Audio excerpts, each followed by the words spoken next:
నమస్తే, తెలుగు రాజ్యంకి స్వాగతం. నేను మీ సంధ్య. కాపు ఉద్యమ నేత, సీనియర్ పొలిటికల్ లీడర్, మాజీ మంత్రి ముద్రగడ పద్మనాభం గారు అస్తమించారు. ఈ నేపథ్యంలో ఆయనతో ఉన్న సంబంధాన్ని, అలాగే ఆయనతో జరిగిన జర్నీని చాలామంది నేతలు, అలాగే సీనియర్ పొలిటికల్ అనలిస్ట్ గుర్తు చేసుకుంటున్నారు. మనతో భరద్వాజ్ గారు ఉన్నారు. భరద్వాజ్ గారు ముద్రగడ పద్మనాభంని ఎప్పుడు చూశారు, ఆయనతో జర్నీ సంభాషణ కావచ్చు, ఆయన మనస్తత్వం కావచ్చు, ఆయనకి ఎలా అనిపించింది, ఆయన ఇప్పుడు పరమపదించడం, అలాగే కూతురు చివరి చూపు చూసుకోకుండా ఉండడం, నెక్స్ట్ అంతిమయాత్రకు సంబంధించి అంతిమయాత్రకు ప్రభుత్వ లాంఛనాలు వద్దని కుటుంబం చెప్పడం, రాజకీయంగా కూడా ఇప్పుడు ఒక చర్చ జరుగుతోంది. పూర్తి డీటెయిల్స్ తీసుకునే ప్రయత్నం చేద్దాం. భరద్వాజ్ గారు నమస్తే. నమస్తే. ముందుగా పద్మనాభం గారిని మీరు ఎప్పుడు ఫస్ట్ టైం కలిశారు? కలిసినప్పుడు, ఆయనతో మాట్లాడినప్పుడు ఆయన పైన మీకు మొదట ఏర్పడిన ఒపీనియన్ ఏంటి? అంటే ఆయన్ని నేను వేరే ఇంకో పొలిటికల్ ఏరియాలో ఉండి కలవాల్సి వచ్చి కలిశానండి. ఓకే. నేను అప్పుడు రాడికల్ స్టూడెంట్స్ యూనియన్లో ఉండగా రాజమండ్రి ఏరియాలో క్యాంపెయిన్ చేసేటప్పుడు తూర్పుగోదావరి జిల్లాలో ఆయన్ని కలిశాను. నేను 2 సార్లు కలిశాను. ఒకసారి వాళ్ళ సినిమా థియేటర్ ఉండేది, అక్కడ కలిశాను కాకినాడలోనే. తర్వాత ఇంకొకసారి కిర్లంపూడిలోనే కలిసాం. అయితే ఈయన మొదటి నుంచి కూడా జనరల్ ఇప్పుడు నడుస్తున్నటువంటి పొలిటికల్ ట్రెండ్కి భిన్నంగా వెళ్ళేవాడు. ఆయన 78లో మొదటిసారి శాసనసభలోకి ప్రవేశించారు. ఆయన తండ్రి గారు కూడా పత్తిపాడు నియోజకవర్గం నుంచి ఎమ్మెల్యేగా కంటిన్యూగా గెలుస్తున్నవాడే. రాజకీయ వారసత్వంలో రాజకీయాల్లోకి వచ్చాడు ఈయన. ఆయన కాంగ్రెస్ పార్టీతో ట్రావెల్ అయ్యాడు. ఈయన 78లో జనతా పార్టీ నుంచి గెలిచాడు. అది ఒక విచిత్రం. అంటే 77లో జరిగినటువంటి పార్లమెంట్ ఎలక్షన్లో ఆంధ్రప్రదేశ్లో ఉన్న ఎంపీ సీట్లన్నీ కాంగ్రెస్కి వెళ్ళినాయి. ఒక్క నంద్యాల నుంచి సంజీవ్ రెడ్డి గారు మాత్రమే గెలిచాడు ఎంపీగా. ఆ తర్వాత సంవత్సరం జరిగినటువంటి అసెంబ్లీ ఎలక్షన్లో ముద్రగడ గారు జనతా పార్టీ నుంచి కంటెస్ట్ చేసి గెలవటం అనేది ఒక విచిత్రం. ఈయన జనతా నుంచి గెలిచిన సందర్భంలోనే ఇక్కడ కాంగ్రెస్ పార్టీ 2గా చీలు ఉంది. మొత్తం జాతీయ స్థాయిలోనే 2గా చీలు ఉంది. ఆంధ్రప్రదేశ్లో ఆవుదూడ కాంగ్రెస్, హస్తం కాంగ్రెస్, ఈ 2 పోటీ పడ్డాయి. ఆ పోటీలో హస్తం కాంగ్రెస్ నుంచి చంద్రబాబు నాయుడు గారు కూడా అదే మొదటి ఎన్నిక. ముద్రగడ ఏ ఎన్నికలో గెలిచారో మొదటిసారి, అదే చంద్రబాబుకు కూడా మొదటి ఎన్నిక. ఆయన హస్తం కాంగ్రెస్. వైఎస్ రాజశేఖర రెడ్డి గారు ఆవుదూడ కాంగ్రెస్ నుంచి, ఆయన కూడా అప్పుడే కంటెస్ట్ చేశారు. వీళ్ళ ముగ్గురు ఒకేసారి గెలిచి అసెంబ్లీలో కాలు పెట్టారు.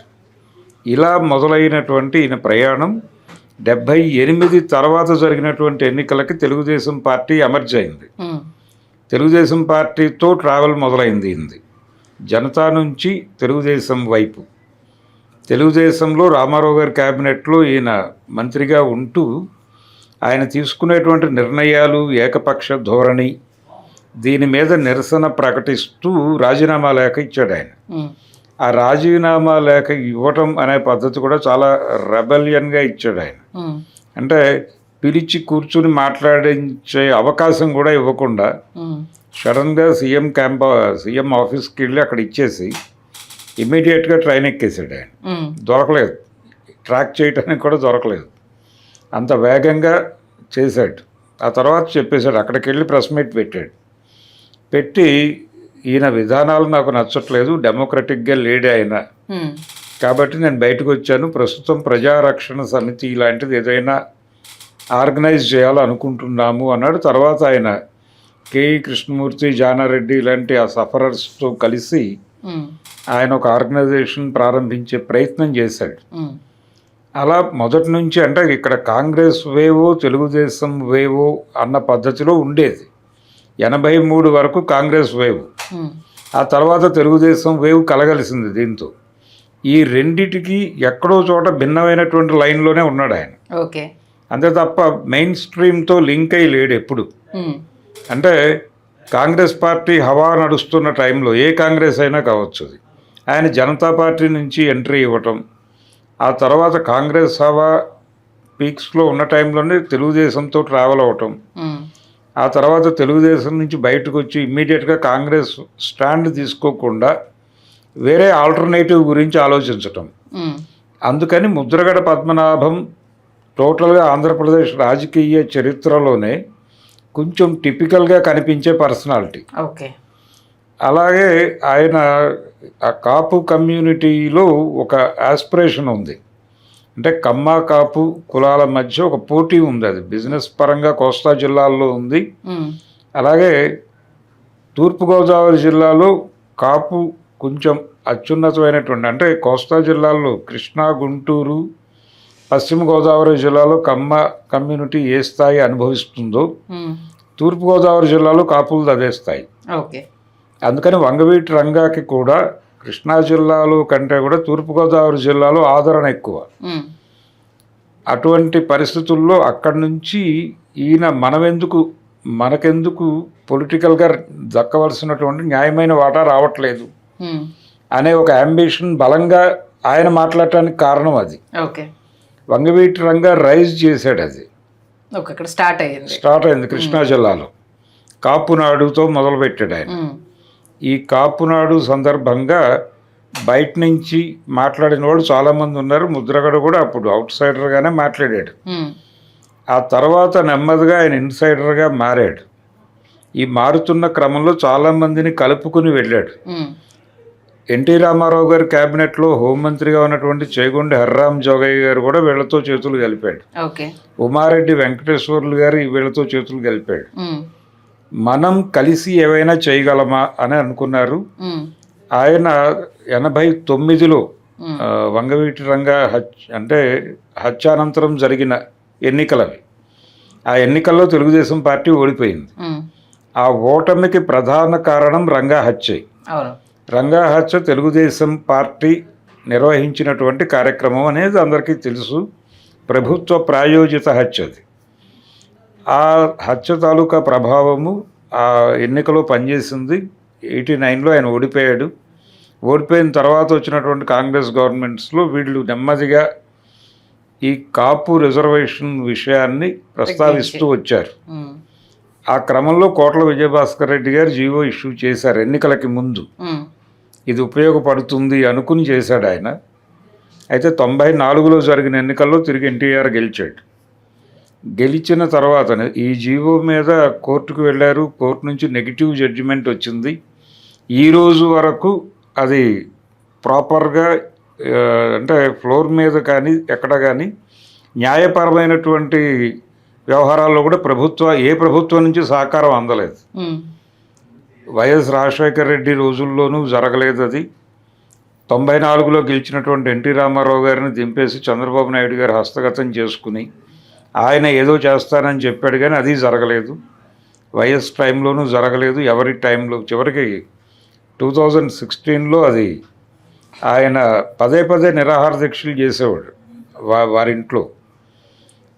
అయితే ప్రతిసారి ఆయనే ప్రభుత్వాన్ని తన దగ్గరికి పిలిపించుకునేవాడు, మాట్లాడేవాడు, ఏదో ఒక అవగాహనకు వచ్చేవాడు. కానీ పని అయితే జరిగేది కాదు. 16లో కొంచెం పెద్ద ఎత్తున పిలుపునిచ్చాడు.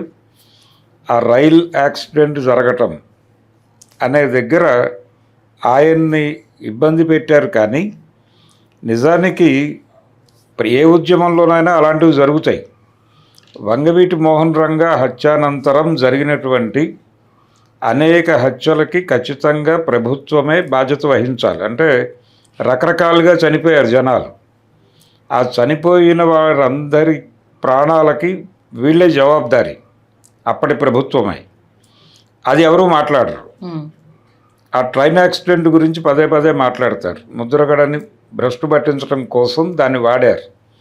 దాంతోపాటు ఇంకా కొంతమందిని అంటే జనసేనని న్యూట్రలైజ్ చేయటం అనే ప్రోగ్రాం కూడా ఉంది దానిలో. అంటే పవన్ కళ్యాణ్ ఆ కమ్యూనిటీకి చెంది ఉండటం వలన ఆయన్ని న్యూట్రలైజ్ చేయటానికి కూడా దాన్ని వాడారు తెలుగుదేశం కుట్రపూరితంగా. ఇన్ని చేసి కాపు సామాజిక వర్గాన్ని మరొక దెబ్బతీసినటువంటి సందర్భం అది. అక్కడి నుంచి పొలిటికల్గా ఆయన కార్నర్ అవుతూనే వచ్చారు. ఆ కార్నర్ చేయటంలో భాగంగానే ఆయన కుటుంబంలోకి జొరబడి పదవులు ఆశ చూపి మనుషుల్ని కొనుగోలు చేయటం అనేది చంద్రబాబు నాయుడు గారికి తెలుసు. ఆయనకి వెన్నతో పెట్టిన విద్య అది. ఎన్టీ రామారావు కుటుంబాన్ని తన కంట్రోల్లోకి తీసుకుని ఆయన్ని ఏకాకిం చేసినటువంటి చరిత్ర ఉంది ఆయనకి.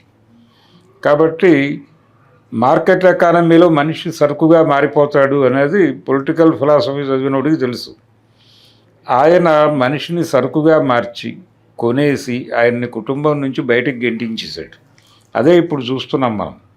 ఆయన అంత్యక్రియలు ఆ కార్యక్రమాలకు కూడా కుటుంబం నుంచి పార్టిసిపేషన్ డిజైన్డ్గానే ఉంది. అంటే ఏ రకంగా అంటే వాళ్ళెవరు రానిపోద్దు అన్న దాని విషయంలోనే ఇంకా వేరే అదేనండి. అంటే టోటల్గా డైలమాలో పెట్టారు. అంటే ఆ ఫ్యామిలీ నుంచి ఒక అగ్రెసివ్ స్టేట్మెంట్ లేదు, ప్రభుత్వం నుంచి వాళ్ళకి కావలసినవి డిమాండ్ చేయటము లేదు. అలా చాలా న్యూట్రల్గా ఉండిపోయారు వాళ్ళు, సైలెంట్గా.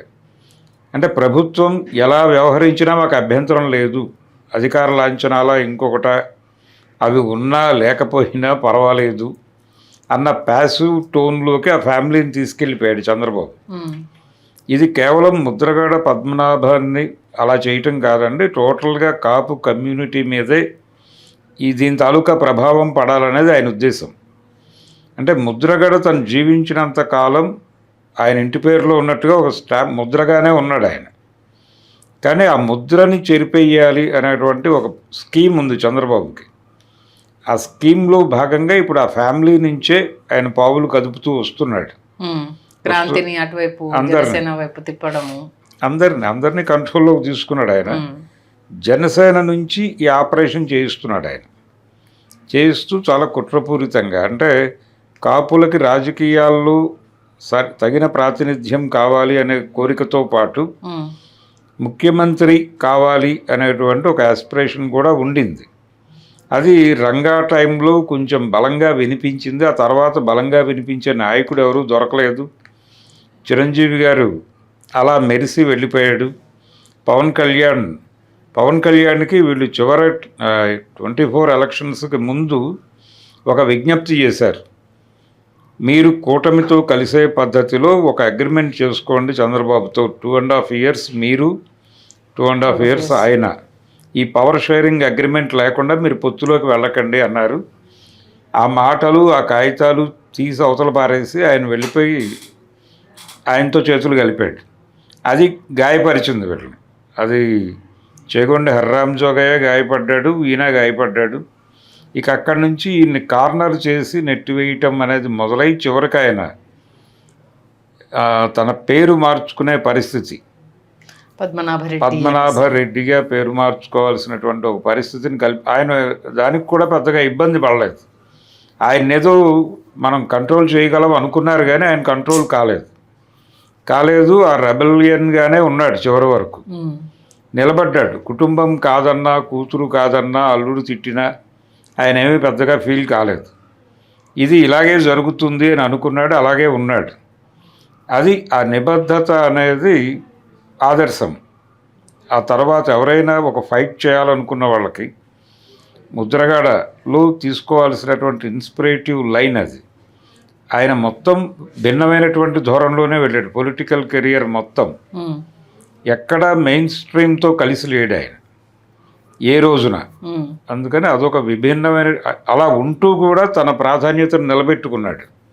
ఎక్కడా డ్రాప్ అవ్వలేదు ఆయన, ఎక్కడ సరెండర్ అవ్వలేదు. యాక్చువల్గా సార్, మనకి రంగా గారి తర్వాత ఆ రేంజ్లో కాపు లీడర్గా ఎస్టాబ్లిష్ అయ్యింది అని అంటే ముద్రగడ పద్మనాభం గారి. కానీ అంత స్ట్రాంగ్గా ఆయన నిలదొక్కుకోకపోవడానికి కారణం అంటే ఏం చెప్తారు?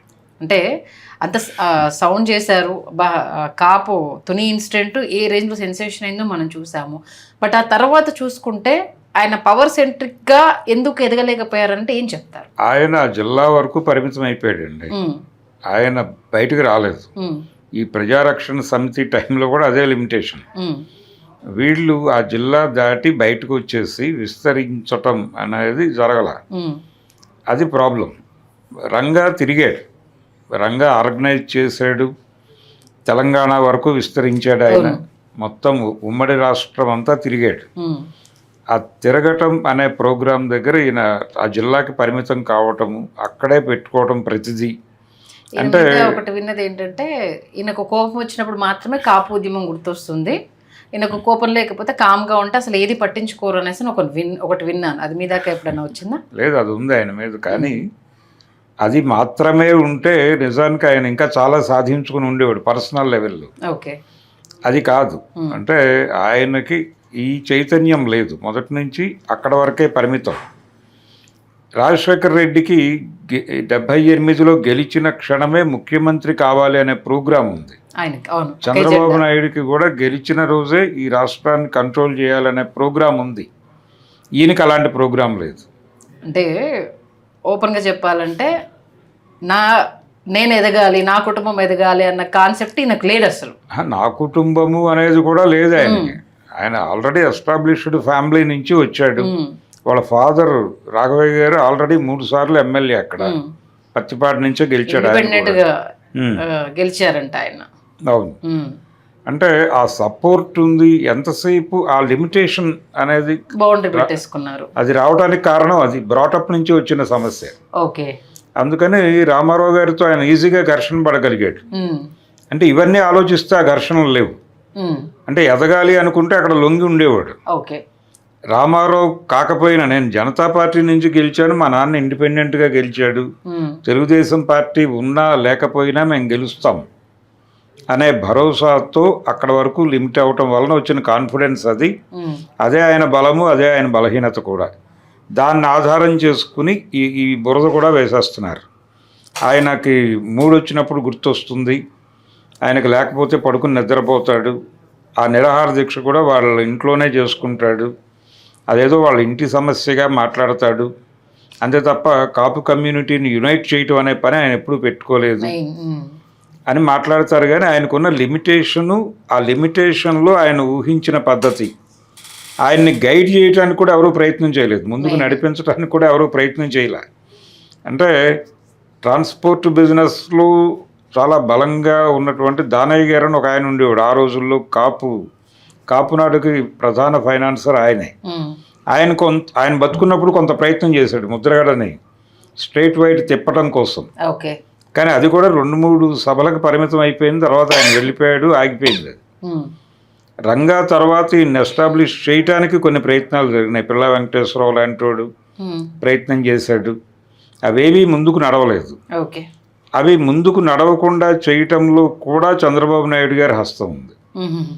ఆయన ఆ టైంలో యాక్టివ్గా పనిచేసే వాళ్ళని ఇంకో పద్ధతిలో తన పక్కకి లాగేసుకుని వాళ్ళకి ఏదో పదవి ఇచ్చి పక్కకి తోసేయటం అనేది చేయగలిగాడు. అందుకని రకరకాల కుట్రలకి బలైపోయి కాపు ఉద్యమం అలా నీరుగారిపోయింది.